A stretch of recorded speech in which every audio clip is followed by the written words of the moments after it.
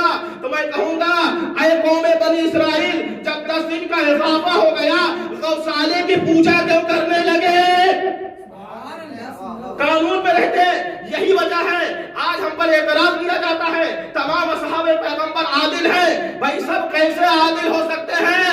ارے اولو العزم پیغمبر جناب موسیٰ کو دیکھے، تمام اصحاب جو ہے گمراہ ہو گئے تھے۔ جناب موسیٰ قرآن کی آیت ہے کہ بارہا سوائے ہم اپنے کے اور اپنے بھائی ہارون کے کسی پر اختیار نہیں کرتا۔ تو سنت قرآن یہ ہے کہ اصحاب تو مرتد ہو سکتے ہیں، گمراہ تو ہو سکتے ہیں، لیکن جو نبی کا بھائی ہوتا ہے، خلیفہ ہوتا ہے، وہ امت کو بچانے کی پوری کوشش کرتا ہے۔ امتحان اور آزمائش تھی۔ ہاں عزیزو، تو کردار سازی، زیارت اربعین جو ہے کردار سازی کا نام ہے۔ اس کی تاریخ کس نے رکھی ہے؟ یہ جو 40 نہضت حسینی کی ابتدا یہی محرم سے ہوئی ہے۔ عاشور سے بالکل امام حسین کا جو وظیفہ تھا اسے مکمل کر دیا۔ اب اس مشن حسینیت کو جو دوسرا جز تھا جو آگے بڑھانے کا، وہ زینب کبریٰ اور سید سجاد کے قدم۔ دربار کا پورا واقعہ آپ دیکھ لیں، اپنے خطبوں کو ایک ایک لفظ کو تلوار بنا کر یزیدی کی مذہبی فضیلت کو جو ہے پرخش اڑاتے ہیں۔ تخت ظالم میں جنبش پیدا ہو گئی، ہل گیا، یہاں تک کہ جس معتبر جس کانفرنس کو یزید نے سجایا تھا اپنی پڑھائی اپنی فضیلت کے لیے، وہ مجلس حسین میں تبدیل ہو۔ سارے کرسی نشین جو ہے رونے لگے۔ یہ کام کیا ہے سید سجاد اور زینب کبریٰ اولیاء مقام نے۔ یہاں تک کہ اب یزید بہت پریشان ہے۔ میں نے کہا جو فکر ہوتی ہے، فکر کو دبائے سے دبایا نہیں جاتا۔ جتنا فکر دبائی جاتی ہے، یہاں تک کہ فکر حسین یزید کے قصر میں پہنچ گئی۔ ہندا جو کبھی امام حسن علیہ السلام کی خادمہ تھی، اس نے خواب دیکھا کہ آسمان سے ایک بادل کا ٹکڑا یہاں پر اتر رہا ہے اور اس پر رسول خدا جناب جعفر طیار مولا کائنات امام حسن جو ہے تشریف فرما ہے۔ وہ پریشان ہوئی۔ اب یہاں پر روایت میں ان سب شخصیتوں کا نام ہے، لیکن دکھیاری ماں فاطمہ زہرا کا نام نہیں ہے۔ تو سمجھ میں آتا ہے وہ اس وجہ سے کہ جناب زہرا نے اپنے بیٹے کو چھوڑا ہی نہیں تھا، بلکہ جب سے مدینے سے نکلے ہیں جناب زہرا اپنے بیٹے کی ہر مصیبت میں ساتھ ساتھ تھی۔ جب ہندا پریشان ہوئی، ایک مرتبہ کہتی ہے مجھے ان قیدیوں سے ملنا ہے، میرا دل جو ہے عجیب پریشان ہے، گھبرا رہا ہے، کرسی جو ہے رکھی جائے۔ عزیزو، ادھر بنات رسول اللہ علی و رسول کی بیٹیاں یہ اہل حرام کو ایک خرابے میں ایک ٹوٹے پھوٹے گھر میں جو ہے رکھا گیا ہے، قیدی کیا گیا ہے۔ ادھر اس کی کرسی آئی ہے۔ ایک مرتبہ جناب زینب کو معلوم ہوا، کہا کہ وہ ہند آ رہی ہے کہ جو ہماری کبھی خادمہ ہوا کرتی ہے۔ عزیزو، یہ بڑا سخت جو ہے مرحلہ تھا کہ ایک شہزادی جو ہے بے پردہ بیٹھی ہوئی ہے اور جو ان کی کنیز جو ہے اس کے لیے کرسی اور خادم نوکر کے ساتھ آ رہی ہے۔ یہ ایسی مصیبت تھی، یہ زینب کبریٰ کا دل جانتا ہے، یہ اہل حرم کا دل جانتا ہے۔ الغرض کرسی لائی گئی، کرسی پر بیٹھی پہلا سوال کرتی ہے کہ تم کس جو ہے ملک کے ہو، کس جو ہے بلد کے ہو۔ ایک مرتبہ جناب زینب کہتی ہیں ہم جو ہے مدینے سے آئے ہیں، ہم مدینے کا قیدی ہیں۔ مدینے کا نام سننا تھا۔ ہند اپنے آپ کو کرسی پر سنبھال نہ سکی، بلکہ نیچے اتر گئی کیا دیکھا؟ جناب زینب ہیں، سر کو جھکائے ہوئے ہیں، کہتے ہیں اگر آپ مدینے سے آئی ہیں مجھے خاندان کے بارے میں کچھ بتا دیجئے، میری جو ہے طبیعت بڑی پریشان ہے۔ کہا کس کے بارے میں سننا چاہتی ہے؟ کہا بیت علی کے بارے میں، اولاد علی کے بارے میں، احفاد علی کے بارے میں، اپنی شہزادی زینب کے بارے میں۔ ہاں عزیزو، ایک مرتبہ جناب زینب نے کہا اگر تو بیت علی کی خبر سننا چاہتی ہے تو بیت علی میں اس وقت ماتم برپا ہے، اگر تو جو ہے اولاد علی کے بارے میں سننا چاہتی ہے تو حسین اور عباس تمام اولاد علی کو کربلا میں اس طرح ذبح کیا گیا جیسے جانور کو جو ہے ذبح کرنے کے بعد سر اتار لیا جاتا ہے۔ جزاکم اللہ خیر الجزا۔ اے عزیزان محترم، یہ جو اسیری کا مصائب ہے یہ بڑا سخت مصائب تھا۔ ایک مرتبہ اور ہند اور پریشان ہوتی ہے، کہتی ہے یہ بتائیے میری شہزادی زینب کہاں ہے؟ کہا تو کیا پوچھتی ہے؟ یہ ام کلثوم ہے اور تیرے سامنے زینب بیٹھی ہے۔ اتنا سننا تھا، ہند اپنے آپ کو سنبھال نہ سکی، ہند اپنے آپ کو سنبھال نہ سکی، بلکہ ایک پتھر کو اٹھایا، اپنی پیشانی کو زخمی کیا، پیشانی سے خون جاری ہو گیا۔ اس کے بعد مجلس عام میں یزید بیٹھا ہوا تھا تخت پر، یزید کے سامنے ننگے پیر برہنہ سر آئی ہے۔ یزید دیکھ کر پریشان ہو گیا، فوراً اپنی آبا کو ہند کے سر پر ڈالا۔ ایک مرتبہ ہند کہتی ہے تجھے اپنی خواتین کے پردے کا بڑا خیال، ارے جن کے گھر سے پردے کی لاش ہے، جن کے گھر سے پردے کو عزت ملی، آج ان کی شہزادیاں بے بدلوں چادر ایک خرابے میں ہے۔ اتنا سننا تھا۔ عزیزان محترم، یزید نے ہند کے کہنے پر جگہ کو تبدیل کی۔ اب اس کے بعد اس قافلے کو اتنا زیادہ روک نہیں سکتے تھے کیونکہ دمشق کے حالات خراب ہو گئے تھے، لوگوں کو پتہ چل رہا تھا۔ ایک مرتبہ رہائی کا حکم آیا ہے، رہائی کا حکم آیا ہے۔ عزیزو، سب سے پہلے جناب زینب سے امام سجاد نے جب گفتگو کی ہے، کہا اے بیٹا، جب سے ہمارے جو ہے لوگ شہید ہوئے ہیں ہم ماتم نہیں کر سکے ہیں، نوحہ گریہ نہیں کر سکے ہیں، پہلے کہو یزید سے ایک جگہ کا اہتمام کرے، ہم 7 دن تک اپنے جو ہے بیٹے بھتیجے اپنے بھائیوں پر ماتم کریں گے۔ آپ دیکھیں اس عزا کی بنیاد کو جناب زینب نے رکھا ہے، دشمن کے گھر کو عزا خانہ بنا دیا۔ اس کے بعد حکم آیا، اب یہ قیدی کو جو ہے رہا کیا گیا۔ عزیزو، اس میں جو ہے کچھ سامان، کچھ ساز و سامان یزید نے اپنے طرف سے ہدیہ تحفہ پیش کرنا چاہا، شہزادیوں نے منع کر دیا، امام نے منع کر دیا کہ اب نہیں تم نے ہمارے خاندان کو برباد کیا ہے، اب اس کے عوض میں یہ ہدایہ دینا چاہ رہے بلکہ ہمارا لوٹا ہوا مال و اسباب واپس کر دو۔ ہاں عزیزو، لوٹے ہوئے مال و اسباب واپس ہوئے، اس کے ساتھ ساتھ شہداء کے سر آنا شروع ہوئے۔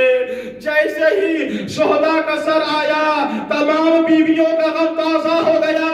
کسی کی آغوش میں حسین کا سر ہے، کسی کی آغوش میں اولو محمد کا سر ہے، کسی کی آغوش میں ششماہ علی اصغر کا سر ہے۔ ہاں عزیزو، یہ لٹا ہوا قافلہ اب کربلا آ رہا ہے۔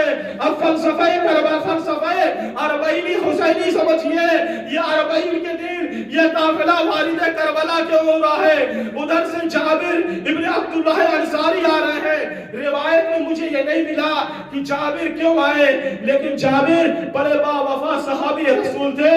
عجب نہیں، جناب رسول خدا نے ایک امانت ان کے لیے رکھی ہو، کہے جابر اربعین کے روز میرے بیٹے حسین کی زیارت کے لیے کربلا جانا، اور جب لٹا ہوا قافلہ آئے گا اس کا استقبال کرنا۔